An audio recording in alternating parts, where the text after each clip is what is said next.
और उसके साथ में ये पूरा अस्पताल तो बीएसपी वालों के लिए खोलेगा नहीं, निजी के लिए भी खोल देगा। जब निजी के लिए खोलेगा तो उनके नियम और नीतियां सब अलग अलग बनेंगी, वो तो सारे खतरनाक होंगे। इन्होंने तो यहाँ तक के बाहर आ गई ये बात की 10% हमेशा बीएसपी वालों के लिए रिजर्व रखा जाएगा, बीएसपी के कर्मियों के लिए। भाई ये तो 100% हमारे लिए रिजर्व है, उसके बाद में बाहर वालों का इलाज हो रहा है। आप तो 10% हमारे लिए रखे हो, मतलब बाकी सब बाहर वालों के लिए करोगे। अब क्या इसको बिजनेस सेंटर बनाना चाहते हो? क्योंकि अभी यहाँ पर भिलाई स्टील प्लांट जो है वो बीएसपी वो सेक्टर 9 अस्पताल को संचालित करता है, तो यहाँ पर तो रिजर्वेशन की पॉलिसी अस्पताल में लागू होती है यहाँ के कर्मचारियों के लिए जब भी भर्तियाँ रिक्तियाँ निकलती है। लेकिन एनएमडीसी में क्योंकि अपोलो करता है वहाँ पर कोई आरक्षण नीति लागू नहीं होती है। तो जो विस्थापित हो चुके वहाँ के लोग हैं उनको वहाँ पर नौकरियाँ नहीं मिल रही है, छोटे से छोटी नौकरी भी नहीं मिल रही है, आया बाई की भी नहीं मिल रही है जो झाड़ू लगा। जब हम कितने भी गरीब हों, कितने भी अमीर हों, यदि बीमार पड़ते हैं तो हमारा घर बार भी बेच के बचा लेने की कोशिश करते हैं हमारे साथी को, हमारे घर वालों को, परिजन को। ये आम आदमी का धारणा हमेशा रहता है, वो ये नहीं देखता कि ये बंदा चला जाएगा तो खर्चा क्यों करना। अगर फिर भी इसका निजीकरण कर दिया जाता है तब आप लोग क्या करेंगे? यहाँ के जो सामाजिक संगठन है, आम जनमानस है, उनके बीच भी हम लोग रोज नुक्कड़ मीटिंगों के माध्यम से मार्केटों में जाके, मोहल्लों में जाके सभाएं कर रहे हैं। आप ये कह रहे हैं कि आरक्षण के जरिए जो भर्ती का मौका मिलता है लोगों को, पिछड़े तबके के लोगों को, वो कहीं ना कहीं छिन जाएगा निजीकरण के बाद। एक दूसरा ये पॉइंट निकल के आ रहा है। जी जी जी, बिल्कुल बिल्कुल। कॉर्पोरेट अस्पताल का स्थिति हम हमेशा जानते हैं, उनका ध्यान आपके इलाज पे नहीं रहता, आपका ध्यान केवल रहता है, आपका मतलब कॉर्पोरेट घरानों का ध्यान केवल और केवल रहता है उस मरीज के तरफ से आने वाले बिलों पर। दिविजा इंटीरियो, भिलाई का ट्रस्टेड इंटीरियर डिजाइनिंग और मैन्युफैक्चरिंग स्टूडियो, जहां हर डिजाइन सिर्फ बनाया नहीं जाता बल्कि महसूस किया जाता है, और इसी सोच को हकीकत में बदल रहा है दिविजा इंटीरियो। भिलाई इस्पात संयंत्र के एक अस्पताल, सेक्टर 9 अस्पताल को निजी हाथों में सौंपने की तैयारियां चल रही हैं, ऐसी संभावनाएं जताई जा रही हैं। इसको लेकर के विरोध भी हो रहे हैं। वैसा ही एक पब्लिक सेक्टर यूनिट का अस्पताल है एनएमडीसी का अस्पताल, जो शुरू से ही निजी हाथों में है। अपोलो द्वारा उसका टेंडर लिया गया है, शुरुआत से ही उसे अपोलो संचालित करता है। हमारे साथ डॉक्टर दीक्षित हैं, जिन्होंने एनएमडीसी के अस्पताल जो अपोलो द्वारा संचालित किया जाता है उसको लेकर के कुछ आरटीआई लगाई थी, और आरटीआई में कुछ संभावनाएं स्पष्ट हुई हैं जो हो सकता है भिलाई के सेक्टर 9 अस्पताल के ऊपर भी लागू हो। तो आइए उन संभावनाओं को समझने की कोशिश करते हैं।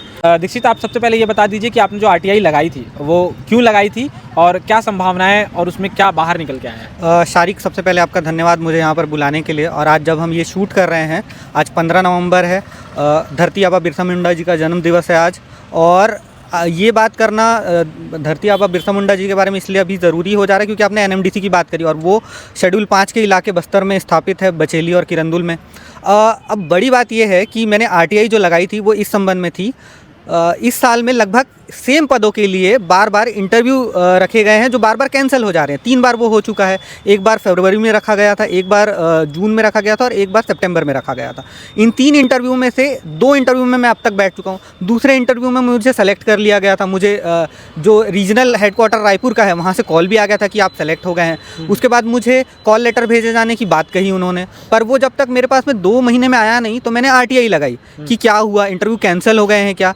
तो मुझे उसका जो जवाब मिला वो ये आया कि क्योंकि जो एनएमडीसी है उसका जो अस्पताल है वो अपोलो संचालित करता है, तो इंटरव्यूज़ कैंसिल हुए हैं, नहीं हुए हैं, या अगर हुए हैं तो क्यों कैंसिल हुए हैं उसका कारण एनएमडीसी नहीं बताएगा, वो अपोलो बताएगा। अब बात इसमें यह है कि अपोलो क्योंकि आरटीआई के अंतर्गत आता नहीं है, वो एक निजी संस्थान है, तो अब मुझे इंटरव्यूज़ कैंसिल होने का कोई कारण नहीं पता। ठीक है, तीसरा इंटरव्यू जब सितंबर में हुआ था मैं उसमें भी जाकर बैठा, अब तक उसके भी कोई परिणाम नहीं आया है, 3 महीना हो गया है।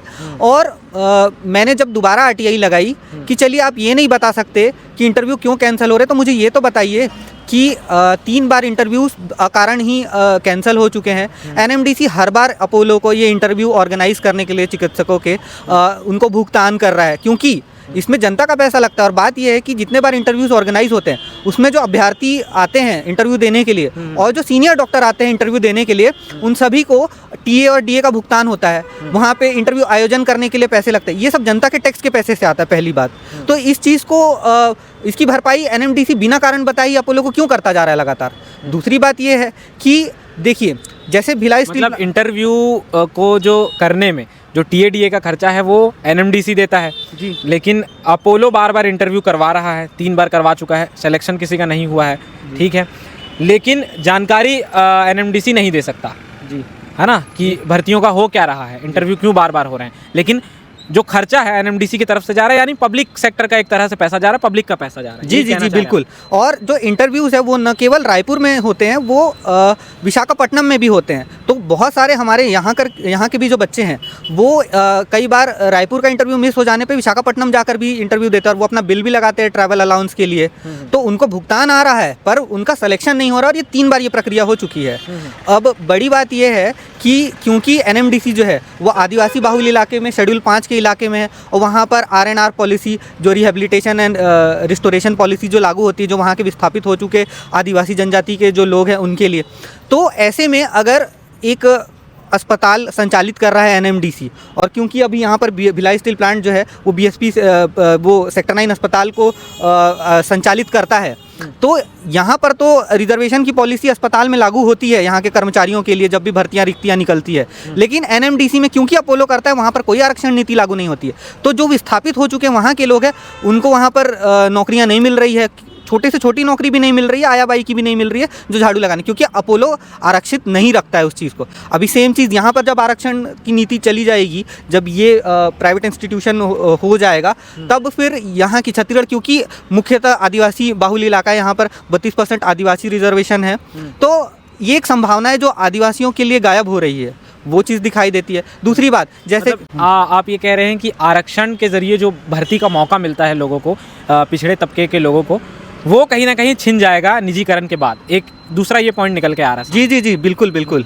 तीसरी बात इसमें फिर ये निकल के आती है, मेरी वहाँ पर जो काम कर रहे कर्मचारी हैं उनसे बात हुई, उन्होंने हर बार मुझे ये बताया है कि जब भी वो इलाज कराने जाते हैं ना, तो छोटी से छोटी चीज़ थोड़ी अगर उनके पास सुविधा नहीं होती है ना अपोलो के पास में, तो वो अपने हैदराबाद वाले हेडक्वार्टर में रिफ़र कर देते हैं। जब वो रिफ़र करते हैं तो उनके जाने आने का खर्चा, वहाँ उनके रहने का खर्चा, और जो अपोलो वहाँ पे बिल बनाता है, ये सारा सम्मिलित होकर के उस कर्मचारी की सैलरी में से जाता है। जो उनका मेडिक्लेम होता है, जो उनका हेल्थ अलाउंस जो होता है, उसमें वो चीज़ जाके जुड़ती है। परंतु ये जो चीज़ है वो यहाँ भिलाई स्टील प्लांट में नहीं होती है। ये अपने टाइम का बहुत बड़ा रेफरल सेंटर रहा हुआ है।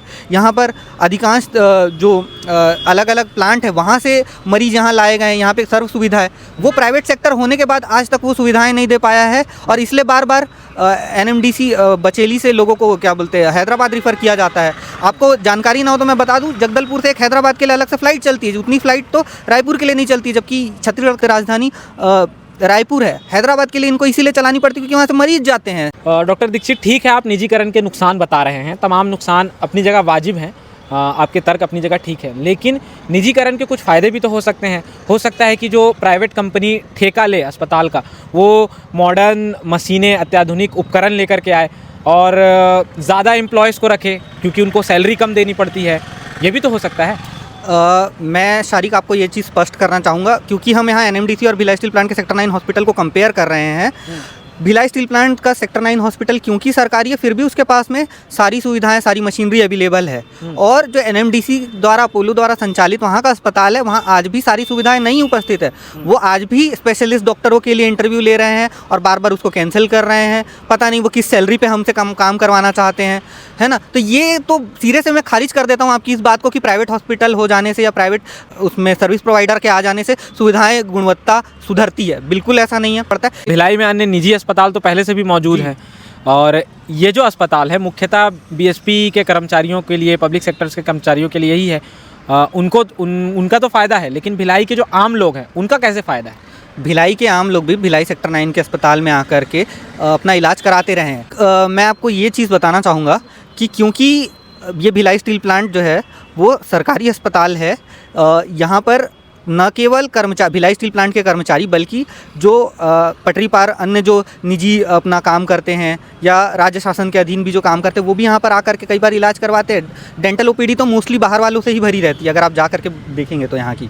तो ये कहना कि बाहर के लोगों को या जो भिलाई स्टील प्लांट के कर्मचारी नहीं है उनको कोई फ़ायदा नहीं हो रहा है, ऐसा बिल्कुल नहीं। यही इलाज जब वो जा कर के बाहर के प्राइवेट मेडिकल कॉलेजेस या प्राइवेट अस्पतालों में वो इलाज कराते हैं, तुरंत उनका आयुष्मान कार्ड ब्लॉक किया जाता है, और बहुत वाहियात से वाहियात मेडिकल ट्रीटमेंट के लिए भी, बहुत निम्न स्तर की मेडिकल ट्रीटमेंट के लिए भी उनके आयुष्मान कार्ड से 30 से 40 हज़ार काटने के बाद भी जेब से अलग से 20 से 30 हज़ार की मांग की जाती है। लगातार आप खबर सुन ही रहे होंगे ये वाली।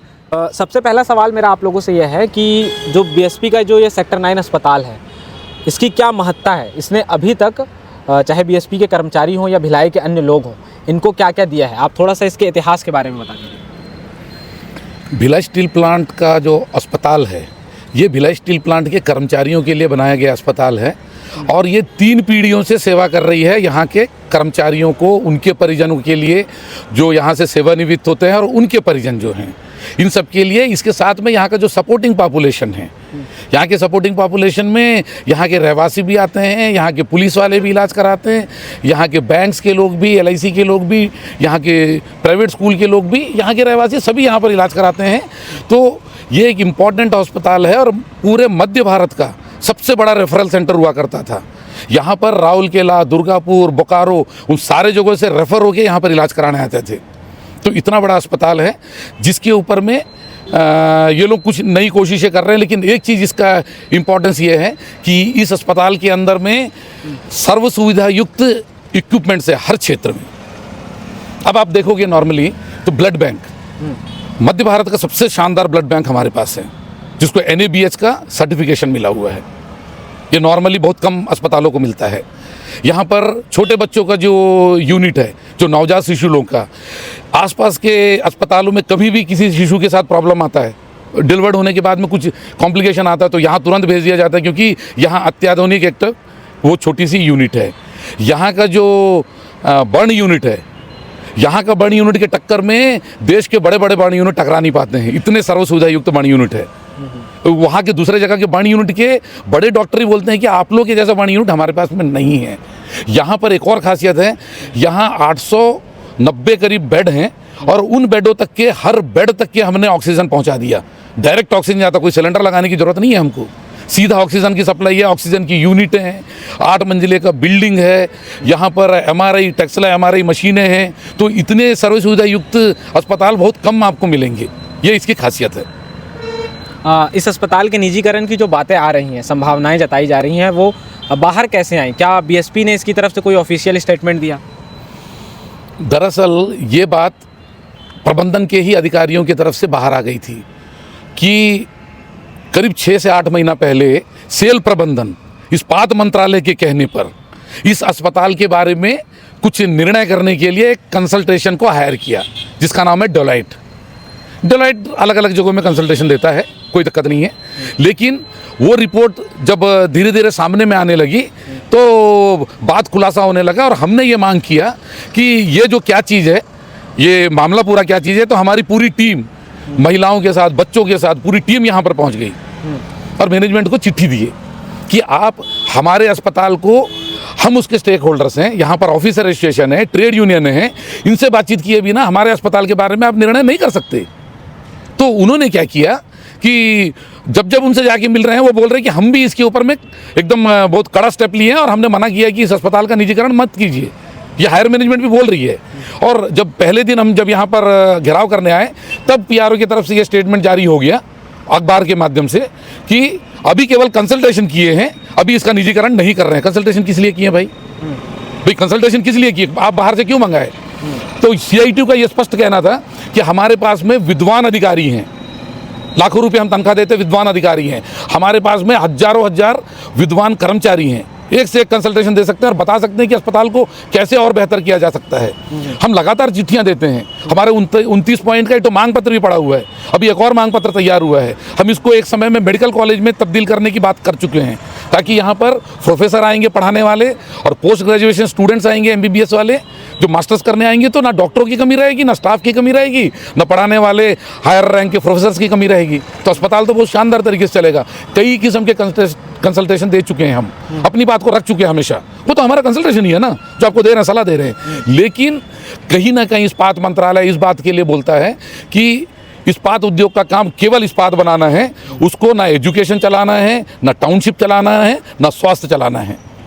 अगर निजीकरण कर दिया जाता है इस अस्पताल का तो आपको क्या लगता है कि क्या नुकसान होगा BSP के कर्मचारियों का और भिलाई के आम लोगों का? क्या नुकसान होगा निजीकरण? देखिए, निजीकरण कभी भी सार्वजनिक उद्योग का सब्स्टिट्यूट नहीं हो सकता, विकल्प नहीं हो सकता। जब देश आज़ाद हुआ था तब तो कोई निजी कंपनी तो थी नहीं, कोई निजी डॉक्टर, कोई निजी अस्पताल का तो ये हिम्मत नहीं था कि हम अस्पताल खोल देंगे। हम एजुकेशन सेंटर खोल देंगे, हम टाउनशिप चला लेंगे। आज जब पूरी चीज़ें बन गई, 70 साल बीत गया, सारा इंफ्रास्ट्रक्चर बन के रेडी हो गया, तो अब जो कॉरपोरेट घराने बड़े बड़े बन चुके हैं वो ये बोलते हैं कि हमको दे दो, नंबर 1।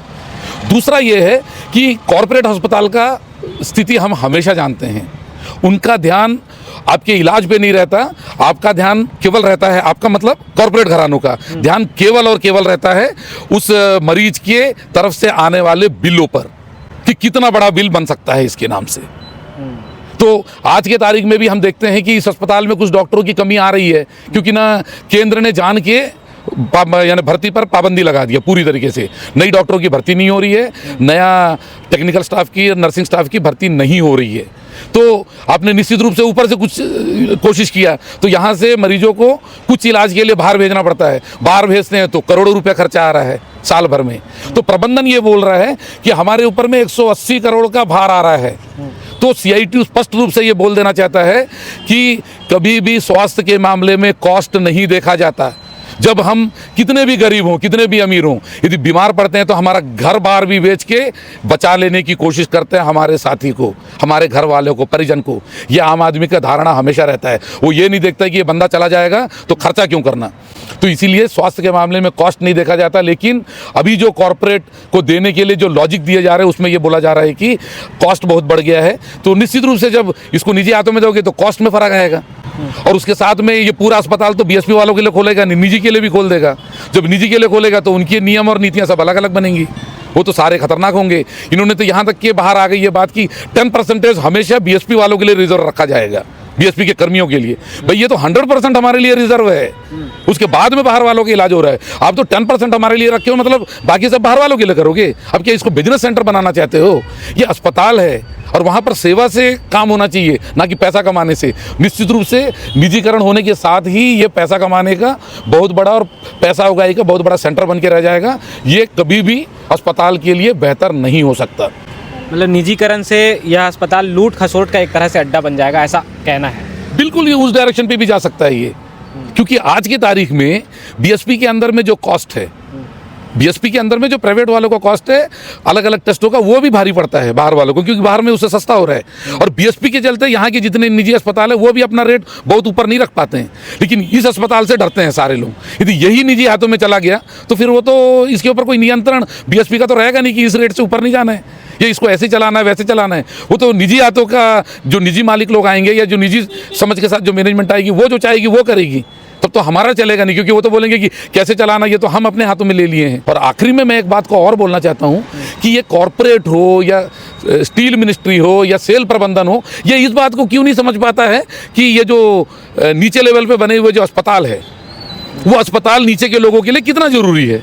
क्योंकि उनका इलाज तो दिल्ली में होता है, उनके इलाज तो बड़े बड़े अस्पतालों में होता है, उनको फ़र्क नहीं पड़ता। लेकिन इस अस्पताल के साथ हमारी ज़िंदगी जुड़ी हुई है। और एक महत्वपूर्ण जो चीज़ें हैं वो ये कि आज तक के इस अस्पताल के अंदर में जो इलाज कराने आ रहे हैं उसमें 50,000 के आसपास आपके सेवानिवृत्त कर्मचारी आते हैं, जिनको मेडिक्लेम मिलता है, जो मेडिक्लेम से बाहर इलाज करा सकते हैं। और इस अस्पताल में उनका इलाज भी मुफ्त में हो रहा है। लेकिन डेलॉयट के रिपोर्ट में यह बात आ रही है करके हमें पता चली है कि वो यहाँ पर यदि भर्ती होगा सेवानिवृत्त कर्मचारी तो उसको यहाँ से भी मेडिक्लेम के एवज में पैसा ले लिया जाएगा। तो ये सब तो खतरे आ गए हैं। जो हमारे लिए मुफ्त था उसको आप तो पैसे के साथ जोड़ दिए, तो ये जोड़ना नहीं चलेगा। और आपको समझना है, ये हमको नहीं, ये कॉर्पोरेट को समझना है, ये ऊपर के हमारे कॉर्पोरेट ऑफिस को समझना है और स्टील मिनिस्ट्री को समझना है कि ये ऐसी हरकतें क्यों कर रहे हैं हमारे साथ में। विभिन्न संगठनों ने इसका विरोध किया है। जैसे ही ये खबर आई है कि निजीकरण करने की संभावना है इस अस्पताल को, अगर फिर भी इसका निजीकरण कर दिया जाता है तब आप लोग क्या करेंगे? देखिए, अभी तक की स्थिति ये है कि हम लोग इसको, सब लोग, सारे यूनियन अपने अपने स्तर पर और ऑफिसर एसोसिएशन अपने स्तर पर इसको मना कर रहा है। और बहुत जल्दी सब लोग एक मंच पर आकर, क्योंकि भिलाई के अंदर में संयुक्त का भी कल्चर है, संयुक्त लड़ाइयाँ लड़ी जाती हैं, तो संयुक्त एक मंच पे भी आके यहाँ पर इस लड़ाई को तेज करेंगे।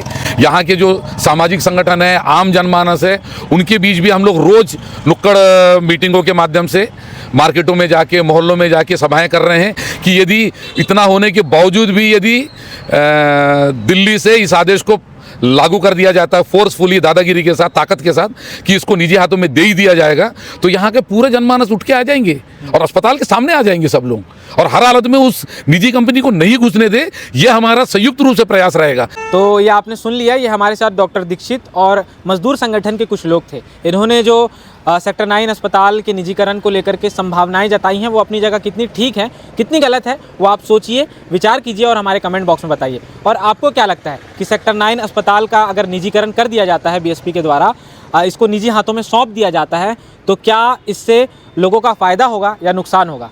अपनी राय कमेंट बॉक्स में ज़रूर दें और अन्य खबरों के लिए आप हमारे चैनल को सब्सक्राइब